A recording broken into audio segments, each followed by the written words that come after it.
We've taken over Breaking Into Cybersecurity. Not Renee, not Chris, but I've got two awesome ladies joining in, Samara and Naomi. CISO Thursdays, everyone, welcome. What's up? How's it going? You know, it's awesome to have you all here. How's it going? We'll go around the horn, but before we do that, I got to do the quick shout out. So for everyone tuning in, this show is live. Go subscribe to the Breaking Into Cybersecurity podcast on YouTube. Follow Renee, Chris, Samara, Naomi, and myself on LinkedIn if you are not doing so right now.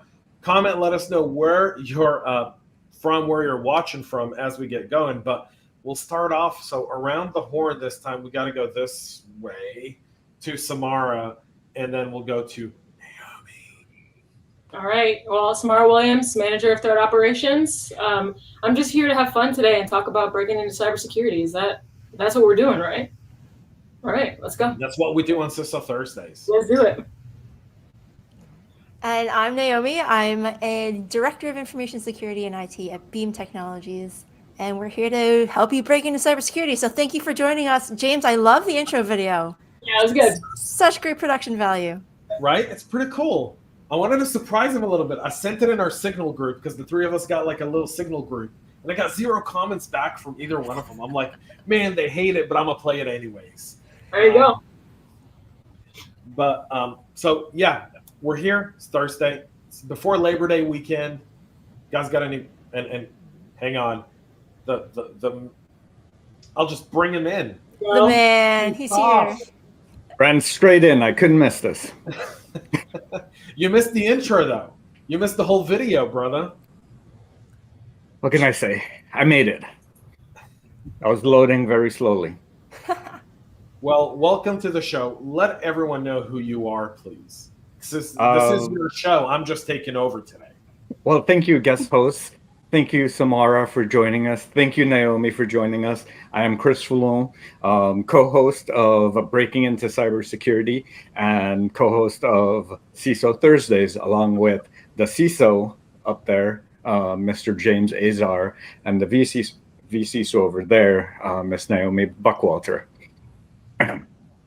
So what do we have on the table for today, folks? Well, we've got a lot of stuff on the table for today. So last week we talked about age discrimination, right? And it was a very contested topic.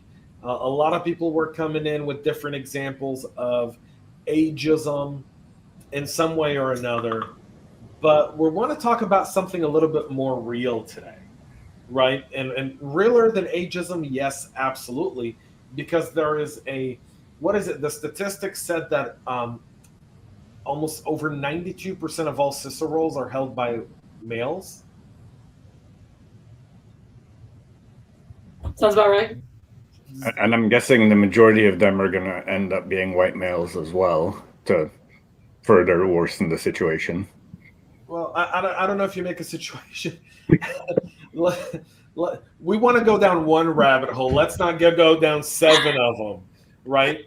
We want to address the fact that on CISO Thursdays, we talk real issues, real things that go on that impact our industry, people trying to break into security.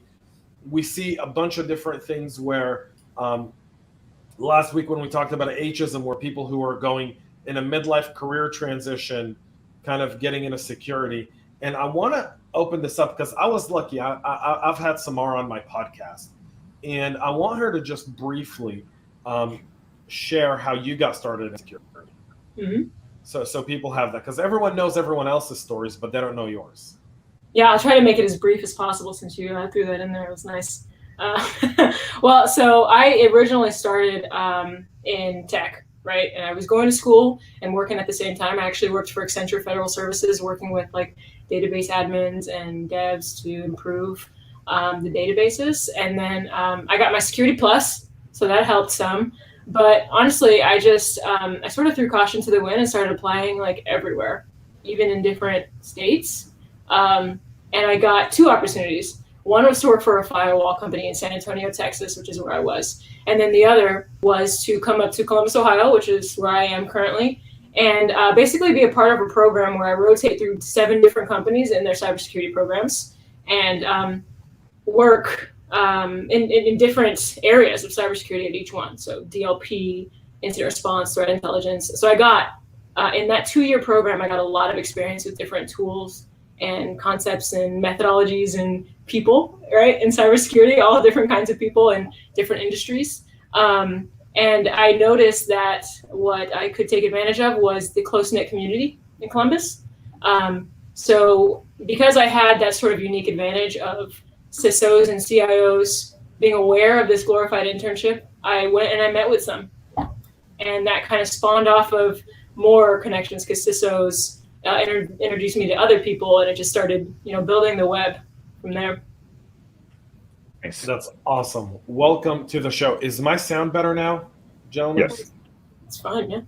Yeah? Awesome. All right, let's get to some comments. Hello from Aaron. Ashley says, hello. Super excited for this one. Anthony Munez. Hey, everyone. Thank y'all for what y'all do for us. That's a lot of y'all. Southern, yeah, definitely Southern. Yeah. That's a lot of y'all. And I'm from Georgia. Like, that's like the home of y'all, right? Like, you don't say y'all too much, James. Because I'm not, like, I'm a transplant. I'm not a Southerner, right? Like, I'm a California boy through and through. Like, give me ocean. That's your heart. All right. Rudy says, nice to meet everyone. We've got a LinkedIn user that said good morning or good afternoon. I don't know who that is. The magnificent Mr. James McQuiggan. Good afternoon to my favorite CISOs and James. James is the only person that I know greets himself in the third person.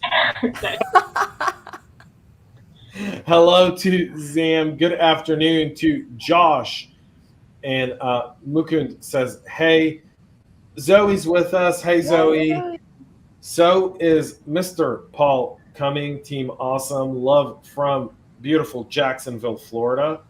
Go Bucks. Go Bucks. That's Josh, who's originally from Columbus. There you go. The great John Delacruz is with us. And Ron, Rockstar Team, sir, we are just trying to follow the footsteps. Seriously. I think it's sufficient, y'alls. Georgia, baby. That's right, because Zoe and I represent the ATL. I should get Ludacris to do like the intro to my show. Crazy. Wouldn't that be? Y'all works for everywhere, I guess. Hello from New York and the CISO Thursday gang. I hope you are safe, whoever this is in New York. Let me see who that is. That's Mark. 19 dead in New York from flooding. Wow. What a tragedy. Jersey. What the? From the remnants of Hurricane Ida. So our hearts are with New York and the people of Jersey as they deal with that storm coming through. I'm so sorry, California. Aaron thinks that California is shaking his head. No, when I grew up in California, California was still a great place to be. Put that out there. Mr. McQuiggan says, nice recovery and comeback, Mr. Azar. Actually, that was really impressive, James. Well done. Thank you. Thank you. You should LOL, meaning Zoe says I should get Ludacris to do the intro to my podcast. I am going to reach out to my guy who knows Ludacris. Aren't you friends with Joe Rogan? Can we have him do it?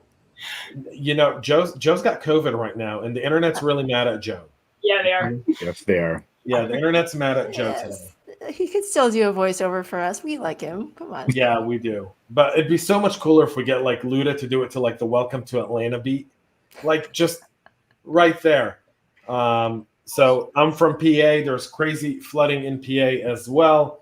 All right, so let's talk a little bit about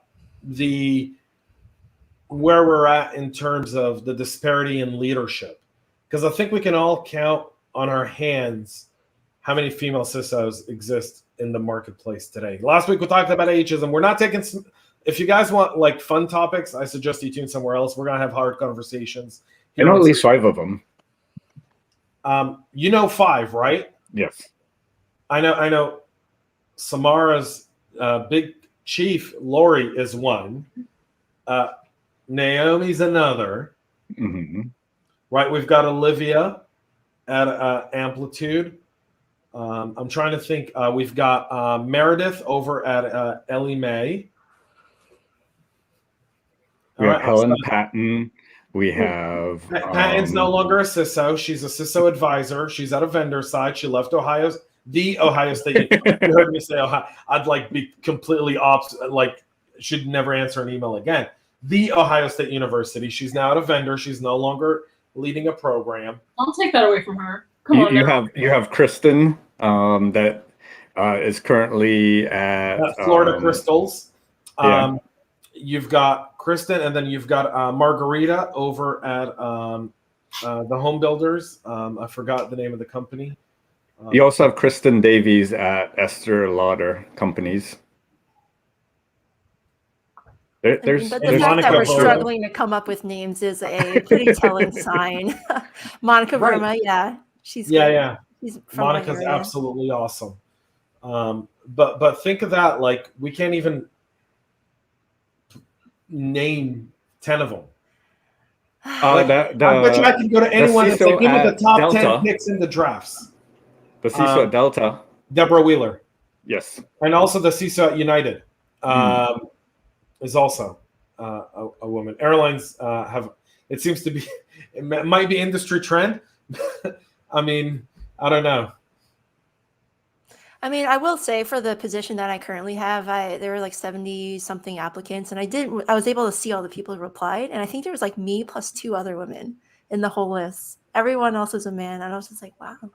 Well, it's pretty bad. So I was preparing for this episode today because it's a very sensitive topic, right? And some people are gonna, come out and I want to keep it very factual. So let me give you a fact. All right, statistics.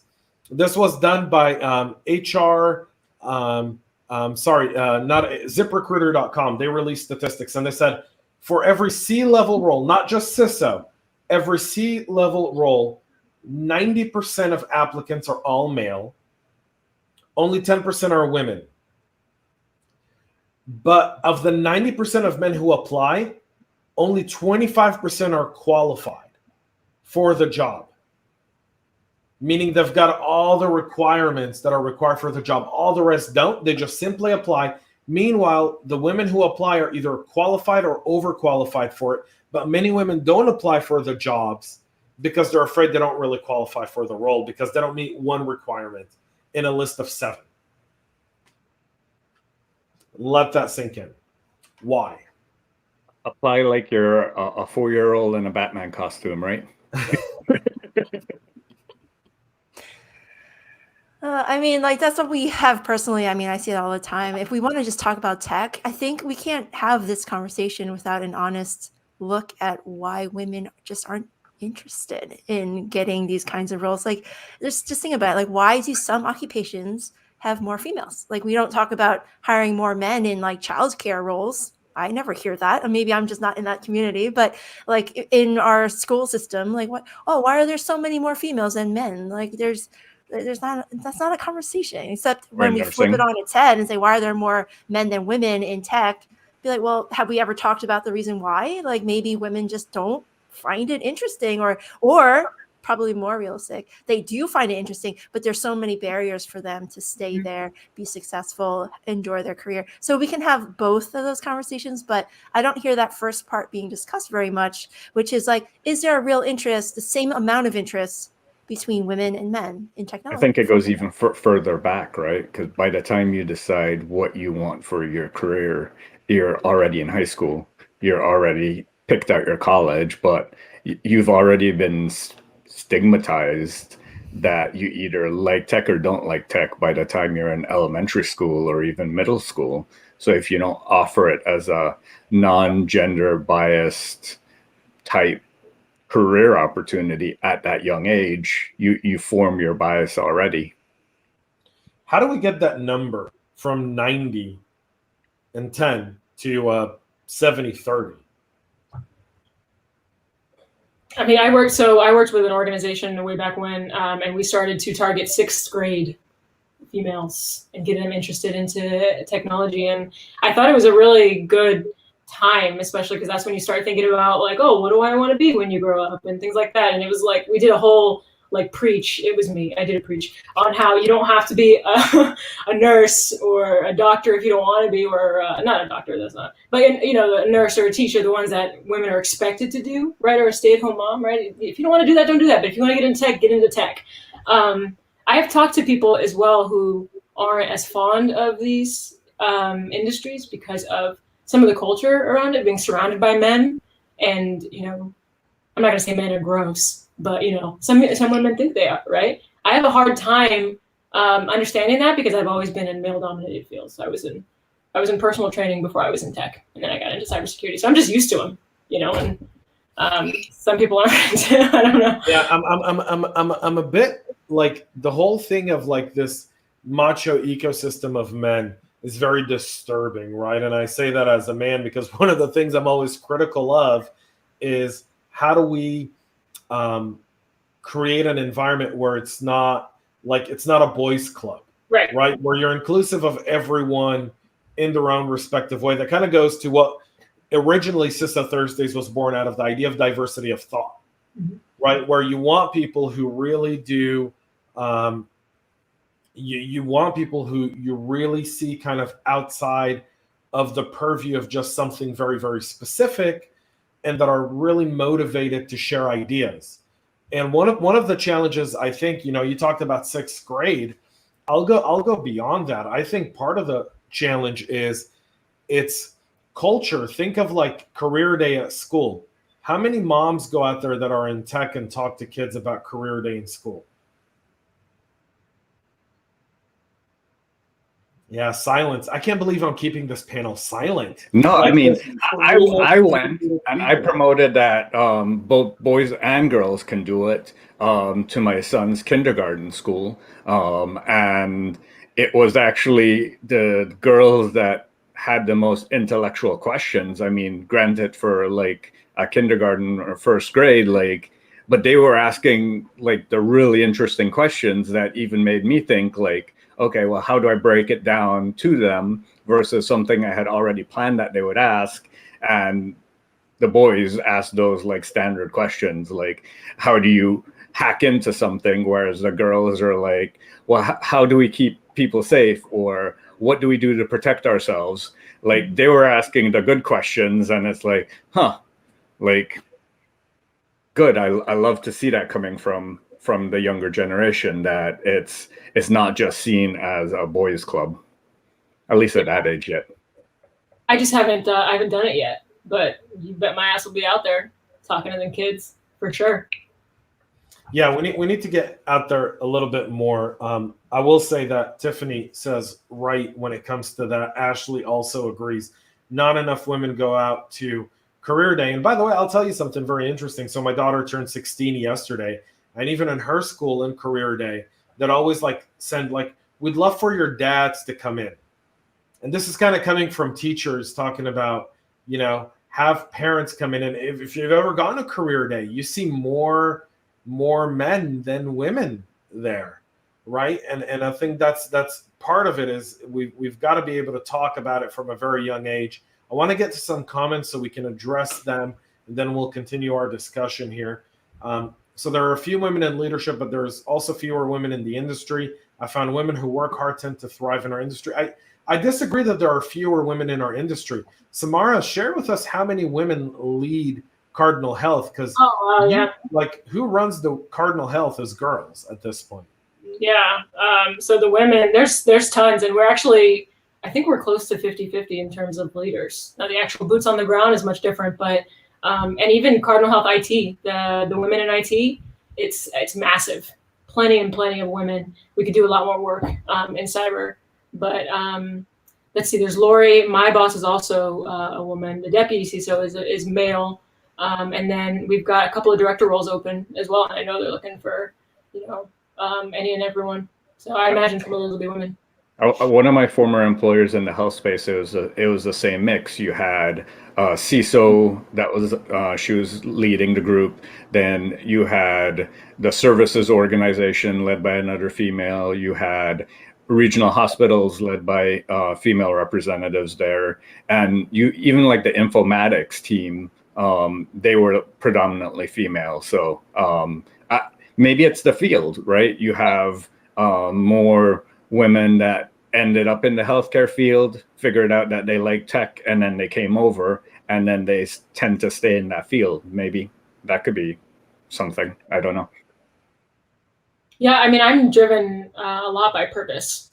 And I know other female colleagues are as well. So that could be one of them. Absolutely. Let's get to a few more comments here. Aaron says you have to push yourself into roles you don't feel comfortable in. I do it. Ask the time. Ashley says this feels all about growth and being pushed outside your comfort zone. Nick has probably a very, very sweet comment to all of you. Seeing all of you on my screen fills me with joy. Aaron also says, so it's complicated. It is hard to push motivation. Those who are motivated are more likely to be successful, especially for the C-suite. It can be very demanding. Some just don't want that. I disagree. I think there's a work-life balance here, right? Where you don't have to be all about work in order to be a CEO or a CISO or a CTO. You can be about a lot more. Naomi, how'd you do it? I make a lot more than my husband, so I wear the pants. That's basically what it is. Yeah, I mean, this is just the way.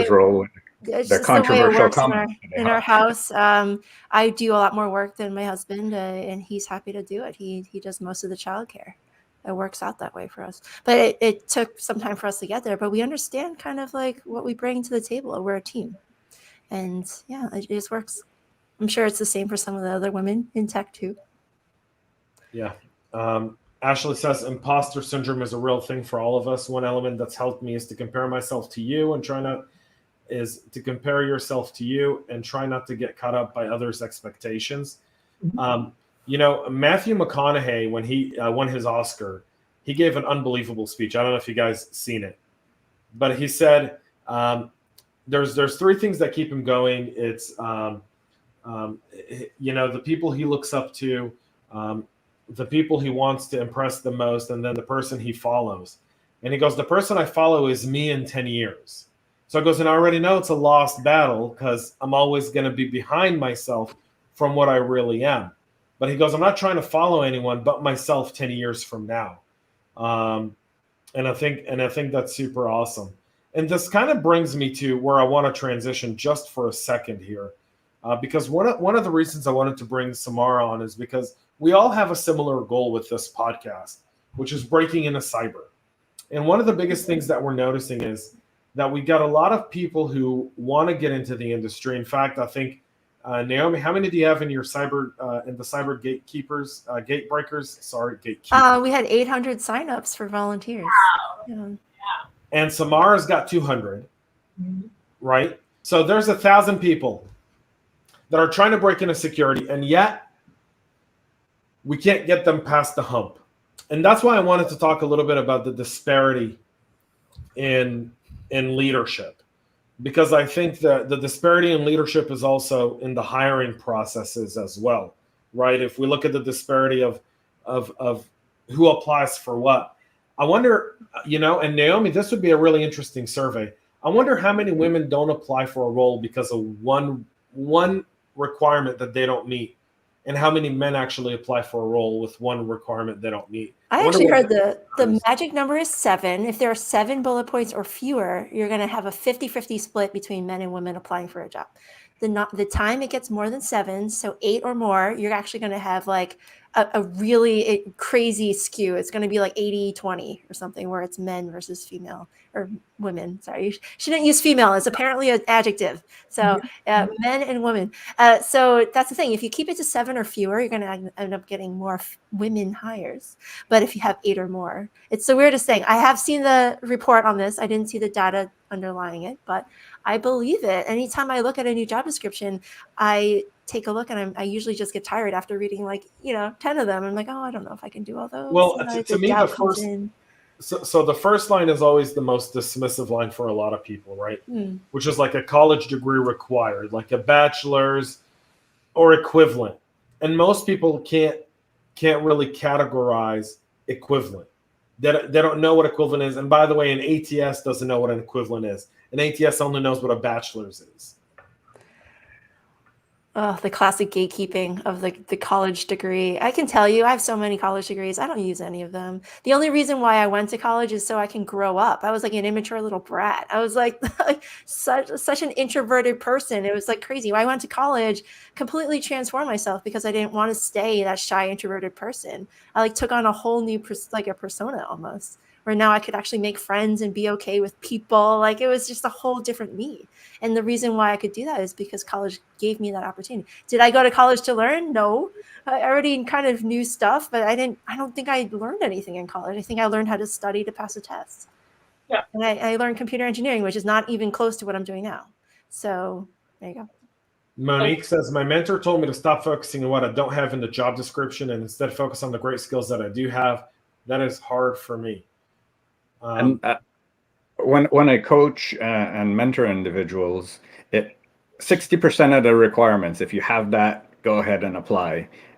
That's all you really need, because it's a wish list. And most of the times, by the time you get to the interview and you ask them what you're really looking for, the job description and the things that they list, maybe a quarter of them are really important to the hiring manager, and all the rest were fluff that got added to the process as a screening mechanism.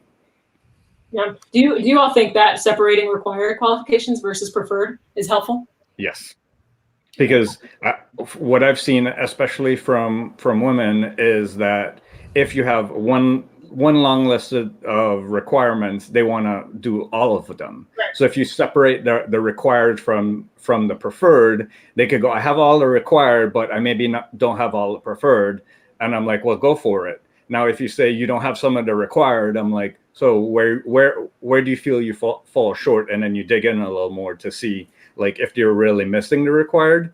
But the fact that you can separate them out, I think, gives them more confidence that they should go ahead and apply for it. See, the problem with that, though, to me is when you separate it out, it doesn't mean anything, because at the end of the day, the ATS systems, and again, I'm going to go back to the ATS systems because that's really the number one obstacle for so many people, is you're putting in the required skills. It doesn't know how to differentiate between required and preferred. Some of them do. You could give a weighted value to a keyword as part of your search. So you could give the preferred a smaller scoring value if it's found in the resume, versus like one of the required skills, give that a higher scoring mechanism. Okay. Or you don't be a lazy ass hiring manager and you go out and get people, and then you get their resumes and you say, recruiter, give me this person. I don't care what you think about it. That's what Samara does. So you actually go out to recruiters and say, this is the person I want, go bring them? Yes. Sometimes. Yeah. And we find them through social media and their GitHub and all the things they put out there. And that's why we keep saying you need networking. Because if you are seen more than just a 2D piece of paper, if you are seen as a fully baked human, people are going to be gravitated towards that. I think part of the main reason why I got the job I have now is because I have been more vocal on social media. And people are like, oh, I see her more as a person with actual like thoughts and feelings and stuff. So I'm interested. Let me talk to her. I think that's probably how it happened. It's not because I sent in my resume. I did not apply for the job I currently have. And I think a lot of people have that same story. Yeah, I need to see a digital resume. Yeah. You know, I'd love to, like I said, I'm a full proponent of getting rid of paper resumes altogether and moving to video. I think video makes life.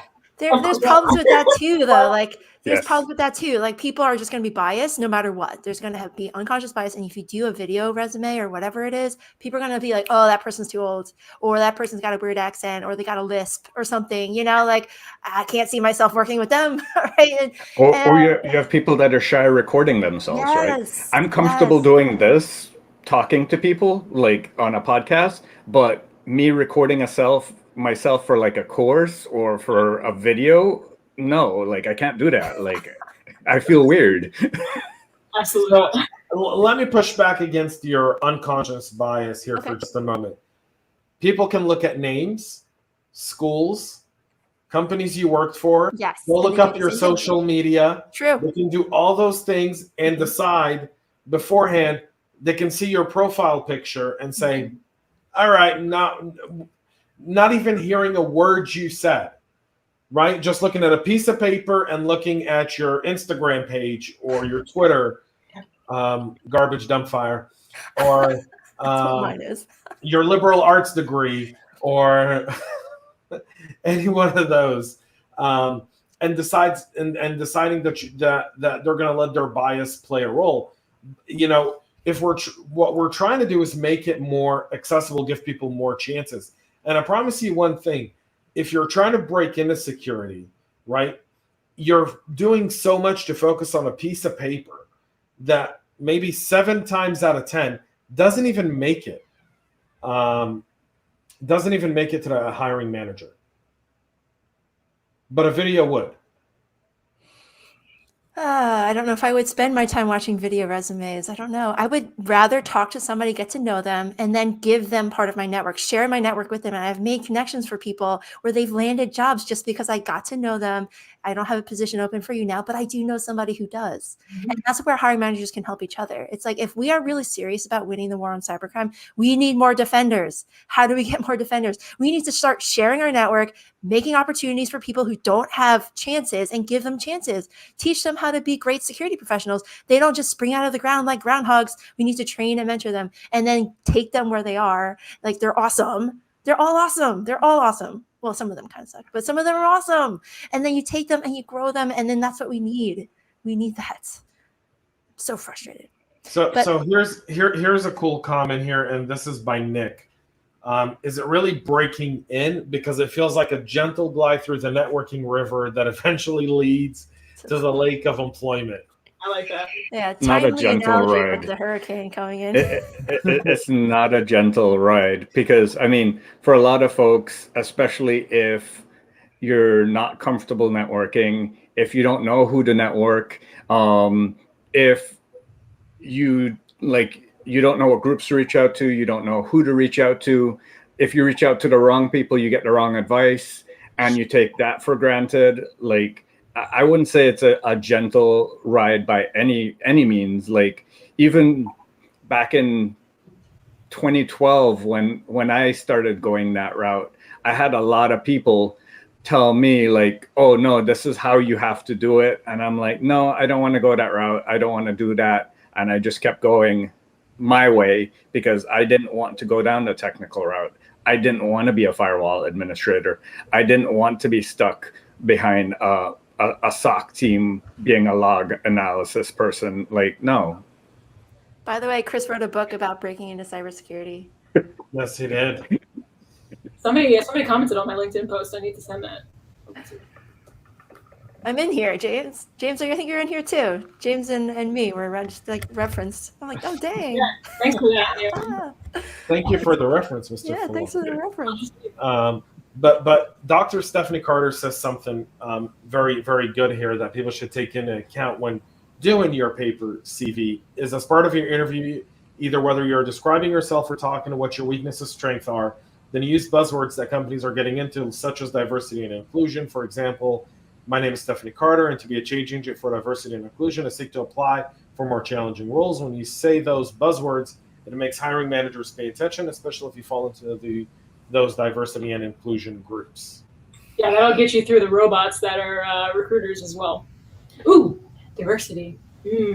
I have so many feelings about this. Listen, you'll get diversity if we get rid of the unconscious bias and the poor hiring practices. I am convinced of this. I do not think we should lower any bars. I don't think you should be like, let's make it easier for more diverse people to come in, which is, by the way, the most racist thing you can say. He's like, obviously these people can't get in on their own, so we have to make it easier for them. That is racist. Like, you're trying to not be racist by being racist. Like, think about it.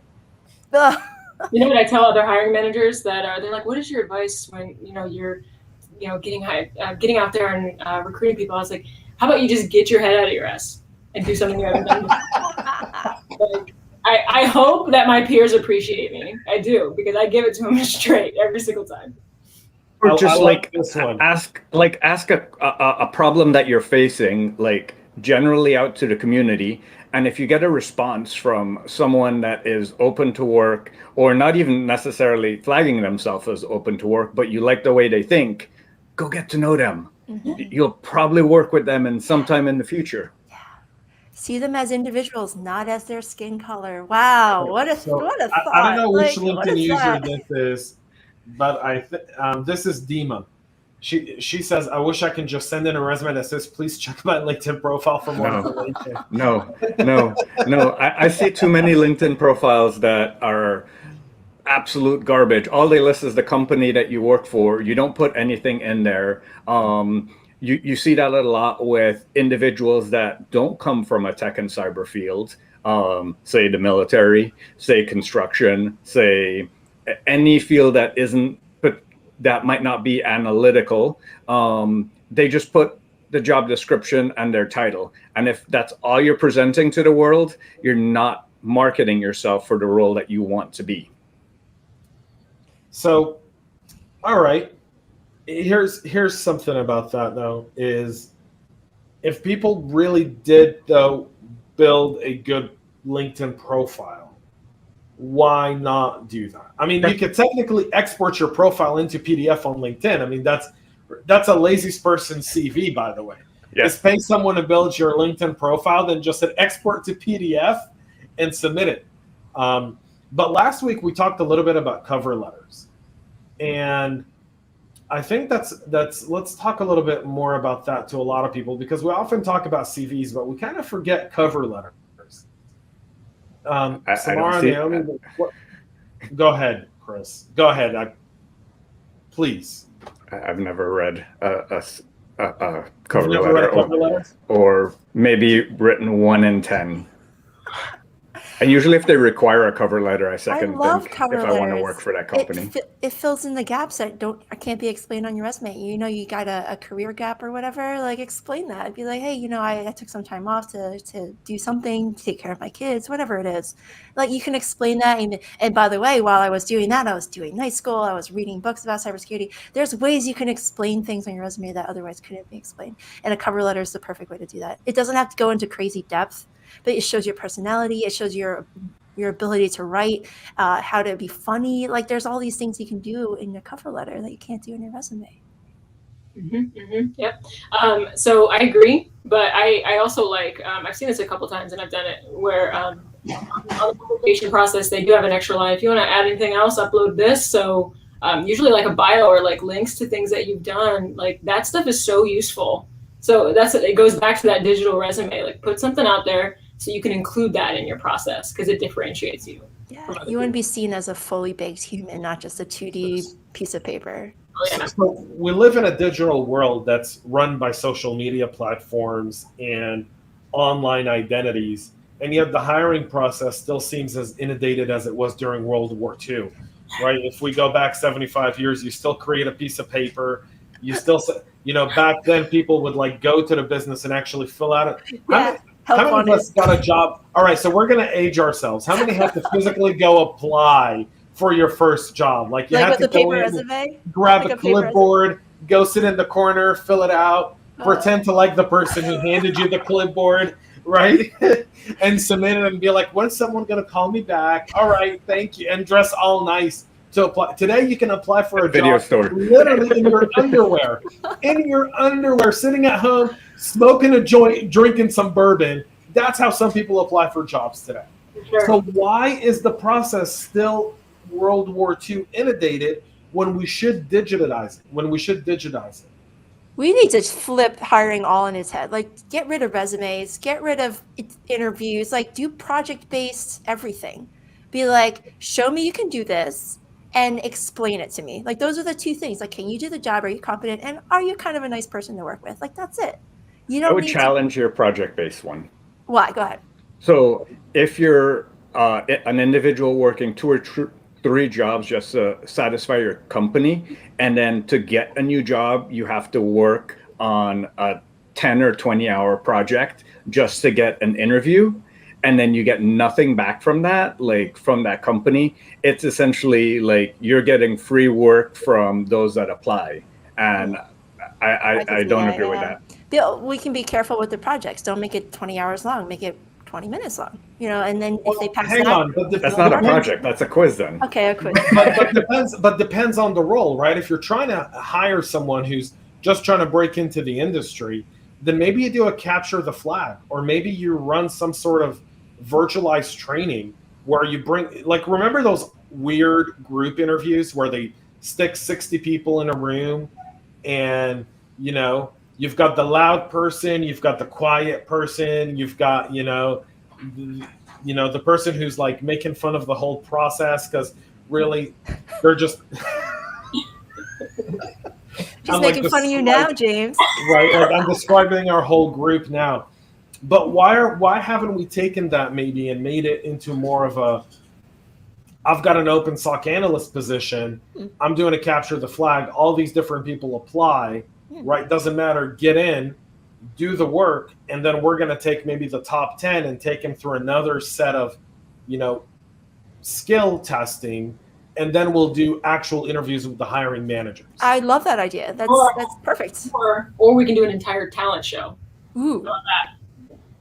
Get on stage. I want to be Gordon Ramsay / Simon Cowell / whoever's the mean guy on the show. Yeah. But I could get on board with the capture the flag idea, right? You set a time limit, 15, 20 minutes to get the flag. You post several flags along the way. You see how they do it. I could get on board with that. Like back in the day, they used to have like, you go to a testing center to do like Word, Excel, Outlook type testing. And if you want someone to have those skills, there's a valid requirement for that. But like a project, like a case study for that a lot of those big consulting companies use, that they want like a whole week's worth of analysis in there, like that then becomes something that you use to discriminate against people that don't have the time to be able to afford to dedicate like 40 hours to applying to one company and risk not getting it. But they're doing that now. They're wasting all this time applying for jobs. I know people who've applied to hundreds of jobs with no callback. They're being ghosted from day one. Well, that's because you're using a horrible strategy. It's a horrible. That's what Oh, we're saying. come on, Chris. How is that a horrible? People are looking for jobs. They're applying. That's what they do. Well, they're not being smart with their time. That's what. If you hit apply to every single job that comes down, that's a horrible strategy. I'm sorry. Like I don't know. That's the rule of big numbers. He wrote a book about it, James. I think he knows what he's talking about. I mean, you want to talk about authors who've written books who had no position, right? I'm not saying Chris is one of them. Stay on topic. Shots Stay on fired. topic. I mean, that's how I made it though. I just started, like I said, threw caution to the wind, and I don't think Chris is here for that though. But and I got my shot. I just want to point out one thing, because my wife is here and she's in the background, and she's like, tell Chris that the Prime Minister of Israel, Bennett, wrote a book about how to get out of COVID, and then subsequently followed nothing in his book and ended up bringing Israel back into COVID and potential lockdowns. Wait, like Joe Rogan? That's right. He's never going to do our voiceover. Dang it. Thanks for ruining it. I'll have to bring Ludacris to do the voiceover, and Little John. We'll settle for Luda. And Usher, because that's how we do it in ATL. Little John, huh? Talk about aging stuff a little bit. Talk about aging ourselves, yeah. We need some more updated stars here. And just for the record, I know you guys know I'm young and all that, but I have filled out paper, clipboard, and everything. You know, like a string that connects the pen to the clipboard. Yeah. The whole 9 yards. Whole 9 yards. Well, the this might be the comment. What is my social? A 15-year-old filling out an application. Call my mom. Monique brought up a great one, and you brought a pre-written thank you note to leave, a free thank you card to leave with the receptionist, or like, thank you so much for taking time to read my application. And well, I mean, thank you notes are scented or done on like not standard paper, like a kind of like a really expensive the perfume paper. But thank you notes are a good idea. You just want to be specific. You don't just be like, thank you for your time. Like, be specific about why you liked their conversation and what you think you can bring, and bring up points that were made during the interview, and be like, and I just want to follow up on this topic or whatever. Like, you can be a lot more thorough in your thank you notes. I've seen some really good ones. You're not talking about physical notes, though, right? No, you don't do that. Wait, you don't want to be like the weirdo sending. Well, back in the day, you had to. Well, Oh, so yeah. do You have to some mail OSINT. it to the corporate headquarters, it. to the person. That Well, was the only do some way. OSINT, find out where the hiring manager lives, Oh, and mail it no. to his No, no, house. no, no, no. No. No. Why is it got to be at his house? I mean, Seriously, we're our just house. talking about No, that. James does this a lot. He uses the male pronouns Come a on lot. now. I mean, I hire for Intel, right? So if they do OSINT on me, Well, Good for them. yeah. I saw a Twitter thread where a female in cybersecurity went to a bar. A guy that she just said hi to at the bar ended up leaving a letter in her apartment that same night, saying with his phone number. And then the next night she went to the bar, asked her if she got it. Yeah, that's creepy OSINT. I don't have. Yeah, that's creepy. I have nothing appropriate to say. I have nothing, but I do want to get to Ashley's question because I think it's a very good one. How to avoid being ghosted in LinkedIn messages, even by hiring managers? Ooh, Go ahead, Samara. Okay. So I'm going to be honest here. I do not want to hear your whole spiel. Don't send me a novel about yourself. You just need to hook me in some way, right? And what I generally do, this is personally what I generally do with just anyone, is I appeal to their ego.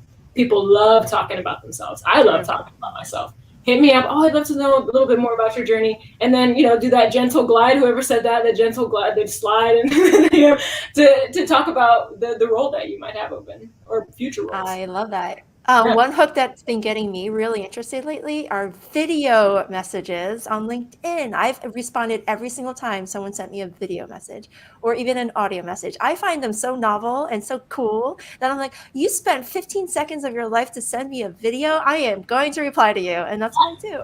Absolutely. Yeah, it's cute. Now it's cute. But To add to that, like, comment on some of the things that they post, right? You see that they posted this. Integrate what they're posting, what they're doing, either to your message or like if they post a role that you're interested in, say, oh, that's a really cool role. Like I'd be interested in that. Do you mind if I reach out to you? And most of the time they're going to say yes. And then you reach out to them. And for not being ghosted, you actually have a conversation with them and not just ask like, did I get picked? Like, what are the next steps? Like, share information so they're hiring for OSINT. Share a useful article. Share something that shows that you're in context about what you're interested in. or you're giving them value. You're not just asking for a favor. And I hate when somebody's like, they just send me their resume with no intro and they're like, can you review my resume? I'm like, thanks for the homework. I don't even know you. Why are you sending me this? I know. Like my time is limited. Once it's spent, I can't get it back. Like I'm happy to help you, but please let me get to know you first. Jeez. Don't just give me the homework and leave. I like the one-liners I get. Like, hey, I hear you're reviewing CVs for people. Here's mine. Yeah. Can you have it done by tomorrow? And I'm like, this is actually what happens all the time. yeah, I don't work for you. I've got other stuff I've got to take care of, buddy. I dedicate a specific time a day in a week to kind of do the stuff that I do.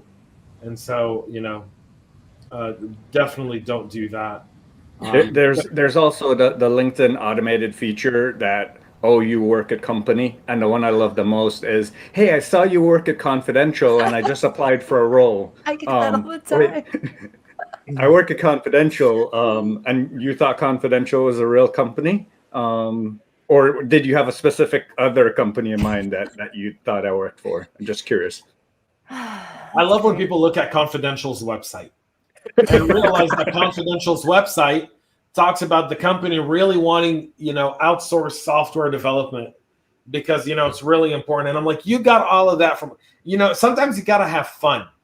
And so I don't know why you don't reply and just say, you got all of that from Confidential's website. That's unbelievable. Could you show me the reference to the web pages you saw all this stuff on? I'm really curious. Like, have fun with people, man. But Zoe says, I've never reached out to recruiters, but I have reached out to people who work at the companies I like and connect with them. Then I try to be as visible as possible. And that is also very... That's good, Zoe. Zoe's doing it right. Reach out to everyone. They start recommending you to other people and making connections for you. That's what you want to see. That's the best way to be introduced to somebody is through someone. So for people, that's how we met, Samara. Exactly. It's exactly that. But if the people in your network aren't introducing you to other people, they're not worth shit. And now we're gonna hang out next week, you and me. See? Lunch. Yeah. 3-hour lunch. 3-hour lunch. Yeah. I've ever seen. Okay. Don't forget to mask up. Yeah. 3-hour lunch. What are you guys eating? I don't know, actually. Are you guys like Something amazing. Like, are you guys getting the chicken, skinning it, killing it, cooking it, waiting for it, then eating it? Is that kind of like, is it one of those like fully hands-on? Yeah, like probably twice. Yeah. Twice. 2 chickens. 2 chickens. Oh, that's creepy as one of the comments from LinkedIn. What? That's not what? Killing a chicken? Come on. My neighbors have chickens. I've seen them slaughter them in the park, like the nearby park. I'm like, is this legal? I don't know. They were like literally skinning the chicken or pulling. Now you've just reminded me of that Parks and Rec episode where Ron Swanson brings a pig to the park. Oh my gosh. So you know what? Let's talk about unifying efforts, right? Because so many people are trying to get into the industry. And I don't think the problem is helping these people break in. I think the problem is more we've got to do some outreach to upper management, right?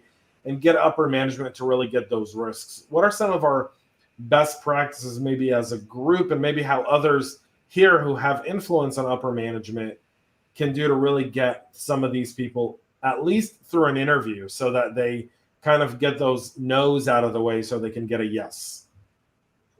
I'll recommend people. If you're in upper management and you see someone qualified for a role on someone else's team, recommend them. Like, be proactive. If you're mentoring someone, if you're coaching someone, if someone else in your network says, hey, I'm working with this person, they're looking for so-and-so role, and you know of that role as a third connection, just pass on that individual. Say, someone in my network has been coaching with them, says really good things about them. I think you should interview them. And you're honest about it, right? You're not saying that you know this person and you're great. You're just saying, someone in my network that I trust this person, the web of trust, pass it on. The web of trust. Well, I don't hand resumes to hiring managers who don't hire based on potential, especially the entry level ones. If they are like experience hogs, they want everyone to have 5 years. I don't even waste my time. I'm not going to waste my effort on that. Could you try to reform them? Some people are past reforming, honestly. I try first the initial get your head out of your ass, and then I start to gentle a little bit more. Hey, how about you try to get your head? I do that too.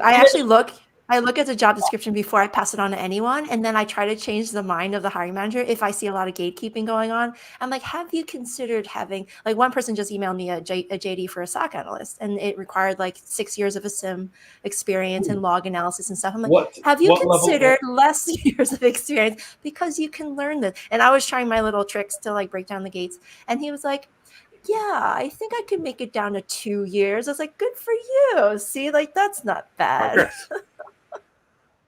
Yeah, that's all it takes. Yeah, I think there's a need for a shift, and that shift has to come in the way we start to look at potential and define what potential is. And you talked about a SOC analyst with 6 years of SIM experience. Come on, no one. If you're in a SOC for 6 years, you're managing the damn thing at this point, or you're terrible at it. Yeah, or you're super terrible at it. Right, those are the only 2 options where someone would have 6 years of SIM experience, and that's not the person you want to hire to your SOC. Mm-hmm. Like, literally, the turnover in SOC is critical. So we did the Veterans Breaking Into Cybersecurity last Friday, and Chris was there, and many others. And one of the things we talked about, one of the things I brought up is, you don't necessarily need to be IT to get into cyber. There's so many non-IT roles within security. And so often when we do CISO Thursdays, people talk about the IT aspect of it. If you're not strong at IT, you don't have to be to get into cyber. There's plenty of roles that require, people have good copywriting skills for policy work, people who have, kind of a deductive data mindset where they can look at, data and reach conclusions or reach recommendations and writing policies and documentation. Marketing, teaching. We need all of those. If you enjoy writing and you're not going into documentation and security, you don't understand what you're missing out on. That is literally the most extensive writing you'll ever do in your life. Unfortunately. Policies, in my view, should only be a page long at most. Then that's like laws. Like laws shouldn't be more than 7 pages. Walking lizards on treadmills, James. Walking lizards on treadmills. $1.5 million of our hard-earned taxpayer money goes to putting lizards on freaking treadmills. Yeah. That is literally what our so many questions about that. Yeah. ASVAB for cybersecurity. I think that would be good. Actually, I was listening to a fellow podcaster called Aware Security, and the host does a personality quiz and characterizes it into 20 different personality types. You're talking about George Feeney's podcast? Yes, that's the one. Yes, well aware. George Feeney's the CISO over at SMU. Yes. Yeah. His book is awesome. But I think like having that sort of personality test can help not segregate, like that's a horrible word, can help guide you where you want to go in different aspects of cybersecurity. Because if you hate analysis, if you hate looking at logs, don't become a SOC analyst, because that will be your life. Personality test for cybersecurity. Well, I still like the idea of diversity of thought. So don't have all of the ENTJs or whatever it is in one group. Don't have all the INFEs, whatever it is. Like, split them up a little bit. But yeah, I hear you. I like the idea. Personality tests. Yeah. But I think personalities are based on teams. Like, one thing I can tell you is I spend a lot of time with Lori over at Cardinal Health, and I see the difference in her team. Her team is very not only diverse from a gender or background perspective, it's also diverse in thought. And people have different thought processes, and like Jana goes through a whole different thought process than Brittany, than Samara, than Lori, than other people on the team. And that's how you really build effective programs. And I think in security, that's even more critical. And I think that's the education we have to focus on, is how do we build more of that? We are out of time, folks. We've literally reached the top of the hour. Can you believe it? And Chris didn't drop off at the bottom half of the hour. He stayed with us the whole day. Wow, Chris. That was for me. Thanks, Chris. Appreciate it. I took some time off from work this week, so I don't have a meeting right now because I'm not working. I enjoyed having off time. Awesome. Naomi, thank you for being with us. I know you got to run. We're going to wrap up here in just a minute. I want to ask everyone one big thing. One, if you have not subscribed to the Breaking Into Cybersecurity podcast, please do so now. If you're not following Samara, Naomi, Chris, Renee, or myself on LinkedIn, do so right now as well. Just go find us on LinkedIn and connect. I think I speak for all of us here when I say we connect with anyone. As long as your first message isn't, what kind of EDR solution are you using in your business today? Then I think we're going to get along just fine. And I speak that on behalf of all of us here by saying that we're here to absolutely and positively help. It's Labor Day weekend, everyone.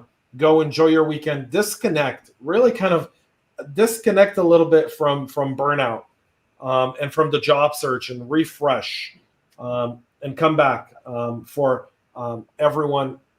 Chris, any parting words? No, thank you for joining us. If you're on YouTube, don't forget to subscribe, hit that notification button so we come up next time on your browser. If you are following us on podcast, don't forget to subscribe on your favorite podcast platform and share it with all your favorite people. That's how we could get more folks into the industry. Samara? I'm on Twitter now. I'm much more active. So reach out, hit me up.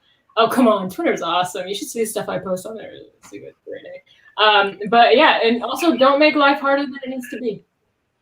Take a day at a time. All right, here's the deal. Patch, look at your vulnerabilities. It's a holiday weekend, meaning threat actors are out there looking for you, number one. Number two, for all of our Jewish audience, Shana Tova. It's the Jewish New Year on Tuesday. Monday night, Tuesday, and Wednesday. So it's Jewish New Year. So Shana Tova to anyone who is celebrating the Jewish New Year. Happy Labor Day weekend to everyone. And until next time, folks, cheers. We'll be back next week. Thanks. Bye.